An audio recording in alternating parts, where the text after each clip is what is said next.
Definitely এর আগে যে বাজেটগুলো করেছি সেগুলোতে ব্যয় হিসেবে আমাদের ইয়ে ছিল, আমাদের উচ্চাভিলাষী বাজেট ছিল, যে কারণে আমাদের ঋণের বোঝা বেড়ে গেছে।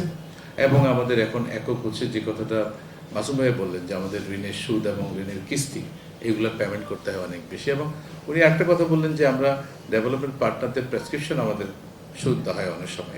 এটারও শোনার কারণ আছে, যেহেতু আমি তার কাছে ঋণ করতে যাই, সে আমাকে 3টা কথা শুনে দেবেই। কারণ হচ্ছে তার ভয় হচ্ছে আমি যদি তার ঋণের টাকা ফেরত দিতে না পারি, সে এই জন্য সবসময় আবার সাস্টেনেবিলিটি এনশিওর করতে চায়। যে মানে আমি যদি মানে বাংলাদেশে যদি ইকোনমিক অ্যাবিলিটি না থাকে, তাহলে তার ঋণ শোধ করবে কী করে? তখন সে টেনশন করে এবং তখন সে আমাকে নানা রকম প্রেসক্রিপশন দেয়, এটা বাড়ানো, এটা বাড়ানো, এটা বাড়ানো, এটা বাড়ানো। সেটা আমার দেশের জন্য সবসময় ভালো হয় না। তার মানে এই যে আমরা কন্টিনিউয়াসলি 50-52 বছর ধরে ঋণ করে করে বাজেট বড় করলাম, এখন এগুলোর এটা হচ্ছে সাইড এফেক্ট। পলিসির দিক থেকে আসলে আমরা অনেক অনেক অনেক বেশি অ্যাগ্রেসিভ হয়ে গেছি, কিন্তু আমরা যেটা করি নাই সেটা হলো বাস্তবায়ন। যেই প্রবলেমটা ইসু ভাই বলেছেন, মাসুম ভাই বলেছেন, যে আমাদের রাষ্ট্র হিসেবে সবচেয়ে বড় ব্যর্থতা হলো আমাদের আইন কানুন বিধি বিধান লেখাপড়া কোনো কিছুর কোনো অভাব নাই, কিন্তু আমরা এগুলো প্রয়োগ করি না। আমরা ক্লাসরুমে শিখে আসি এক জিনিস, বাস্তবে করি হলো সম্পূর্ণ উল্টা। ভ্যাট হচ্ছে অ্যাকাউন্টিং বেস সিস্টেম, এবং ইনপুট ভ্যাট ক্রেডিট নেবেন, আউটপুট ভ্যাট ক্রেডিট ক্যালকুলেশন করে, তাতে করে প্রত্যেকেই তার ভ্যাট রিসিটটা রাখবেন এবং একজন আরেকজনকে বাধ্য করবেন ভ্যাট রিসিট দেওয়ার জন্য, নাহলে উনি ইনপুট ভ্যাট ক্রেডিট পাবেন। এবং এটা যদি হয় তাহলে কিন্তু যেই লেভেলে যতটুকু ভ্যালু এডিশন হয়েছে ওটুকুর মধ্যেই ট্যাক্সটা হয়। কিন্তু আমরা আসলে নানা কারণে এটা করতে পারি না, এবং এটার জন্য আমাদের ব্যবসায়ী মহল, আমরা নিজেরাও দায়ী।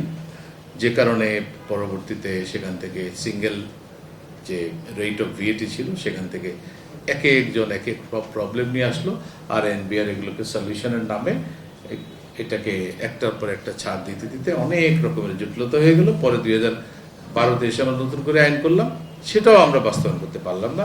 19-এ এসে করলাম, তাও আবার কম্প্রোমাইজ ফর্মুলায়। ভ্যাটের যে শক্তি, সেই শক্তিই ছিল যে এটা অ্যাকাউন্টিং বেসড হবে এবং প্রত্যেকের কাছ থেকে ভ্যাটের চালান নিবে এবং দিবে, এবং এখানে আউটপুট ভ্যাট ক্যালকুলেশন হবে, ইনপুট ভ্যাট ক্রেডিট দেওয়া হবে। এটা ছিল মূল শক্তি। একটা গাছের যদি আপনি নিচ দিয়ে গোড়া কেটে দেন, এই গাছ কিন্তু গ্রো করতে পারে না।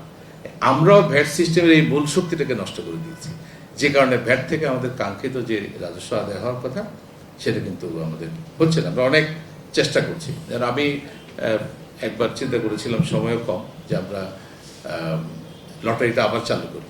মাঝখানে আমাদের লটারিটা বন্ধ করে দিতেছে, লটারির কোনো ক্লেমেন্ট নাই। কারণ বাস্তবে তো দোকানে তো এই জিনিস নাই যে আমাকে রিসিট দিবে। এখন আমরা চেষ্টা করছি যে নতুনভাবে আমরা কিভাবে এটাকে উজ্জীবিত করতে পারি। অনেকগুলো অপশন নিয়ে কাজ করছি। একটা ডিজিটাইজেশন প্রজেক্ট আমাদের হয়েছে, সেটা নিয়ে আমরা কাজ করছি। 1,14,00,000 আইনদারি, এবং এটা মোটেও এফেক্টিভ না, কারণ আসলে ট্যাক্স পেয়ারের সংখ্যা অনেক কম। কিন্তু আমরা জানি যে আমাদের জেলা উপজেলা লেভেলে অনেক জায়গায় এখন ভালো ভালো ব্যবসা বাণিজ্য আছে, গ্রামে গঞ্জে গ্রোথ সেন্টার হয়েছে।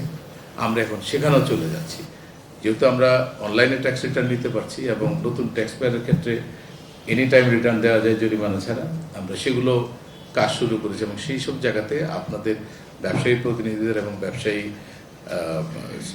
অর্গানাইজেশনগুলোর প্লাস আপনাদেরও হেল্প দরকার, স্থানীয় প্রশাসনের হেল্প সহ। আমরা বলেছি একই সাথে ভ্যাটের লোকেরা যাবে, ট্যাক্সের লোকেরা যাবে, এবং ইনস্ট্যান্টলি ট্যাক্স সেখানে রেজিস্ট্রেশন করে, রিটার্নটা ফিল আপ করে, ট্যাক্সটা আদায় করে, তারপরে ভ্যাট রেজিস্ট্রেশন করে তারা চলে আসবে। তো এগুলো যদি আমরা প্রপারলি করতে পারি, মাসুম ভাই বলেছেন খুবই ইম্পর্টেন্ট, যে আমরা জনগণ কোনোভাবেই সরকারি কোনো দপ্তরের সাথে কোনো রকমের কোনো দেখা সাক্ষাৎ চাই না। আমরা চাই যে আমাদের কাজকর্মগুলো ডিজিটাল পদ্ধতিতে হবে, এবং আমরা একটা সিঙ্গেল প্ল্যাটফর্ম থেকে আমাদের সব সার্ভিসটা আমরা পেয়ে যাব। এবং সেই লক্ষ্যে আমরা এখন কাজ করছি। আমাদের বেশ কয়েকটা টিম, বিশেষ করে আয়কর, ভ্যাট এবং কাস্টমস এন্ডে যতগুলো কাজ আমরা করি, প্রত্যেকটা কাজকে যাতে করে অটোমেটেড করা যায়, এবং সেই পদ্ধতিতে মানে অটোমেটেড ওয়েতে যাতে করে আমরা ইমপ্লিমেন্ট করতে পারি, সেই জন্য কাজ শুরু করেছি। আমরা একটা বড় প্রজেক্ট হাতে নিয়েছি, সেখানে আমাদের মূল ফোকাস হচ্ছে এন্ড টু এন্ড অটোমেশন করা, এবং সেটা যদি আমরা করতে পারি তাহলে আমরা আশা করি যে ট্যাক্স পেয়ারদের যে ভীতি, সেই ভীতিটা অনেক কমে যাবে এবং তাদের যে সন্দেহ সেটা অনেক কমে যাবে। ভবিষ্যতে আমরা চিন্তা করছি আমরা অফলাইন রিটার্ন নিব না, কারণ এটা আমাদের জন্য খুবই ঝামেলা হয়। নিলেও ধরেন একদম একেবারেই যেগুলো অগত্যা ট্যাক্স পেয়ারদের অনেক অসুবিধা, আমি কোনোভাবেই অনলাইন দিতে পারবেন না, তাদের জন্য কিছু হয়তো উইন্ডো থাকতে পারে। ট্যাক্স কালেকশনের মূল জায়গা হবে ইনকাম ট্যাক্স এবং ভ্যালু অ্যাডেড ট্যাক্স। এবং রাইটলি বলেছেন যে পৃথিবীর উন্নত দেশগুলোতে কিন্তু সভ্যতার যে মাপকাঠি সেটা নির্ধারণ করা হয় ট্যাক্স কারা দেয় তার উপরে। আমাদের দেশে এখনো 2/3 ট্যাক্স দেয় গরিবরা। ইনডাইরেক্ট ট্যাক্স মানে এটা গরিবের উপর ট্যাক্স। ওই বেচারা জানেও না কিভাবে ট্যাক্স দেয়। সে গামছা কিনে ওর মধ্যে ট্যাক্স আছে, সে বিড়ি খায় ওর মধ্যে ট্যাক্স আছে, সে কেরোসিন তেল কিনে কুপিবাতি জ্বালানোর জন্য ওর মধ্যে ট্যাক্স আছে, সে এটা জানে না। এবং এটা আদায় করা সহজ, এই কারণে যে সকল দেশের গভর্নেন্সের প্রবলেম আছে তারা সবসময় ইনডাইরেক্ট ট্যাক্স বেশি কালেক্ট করে। কিন্তু এটা সভ্যতার লক্ষণ নয়। সভ্যতার লক্ষণ হচ্ছে বড় লোকেরা ট্যাক্স দিবে, গরিবরা দিবে না। আমরা চেষ্টা করছি, আপনাদেরও সহযোগিতা লাগবে, আমাদের ব্যবসায়ীদের সহযোগিতা লাগবে, যে আমরা যাতে করে এমন একটা রাজস্ব বিভাগ তৈরি করতে পারি যেখান থেকে আমাদের এনাফ রেভিনিউ আমরা জেনারেট করতে পারবো এবং আমাদের ঋণ করতে হবে না। কারণ এই যে ঋণের বোঝা আমরা পরের জেনারেশনের উপর চাপিয়ে দিয়ে যাচ্ছি, এটা কিন্তু একটা অনেক বড় ধরনের অনৈতিক কাজ, যে এক জেনারেশন আরেক জেনারেশনের উপর ঋণের বোঝা চাপিয়ে দিচ্ছে। সেটাও আমাদেরকে আমরা প্রপারলি অ্যাড্রেস করতে পারবো।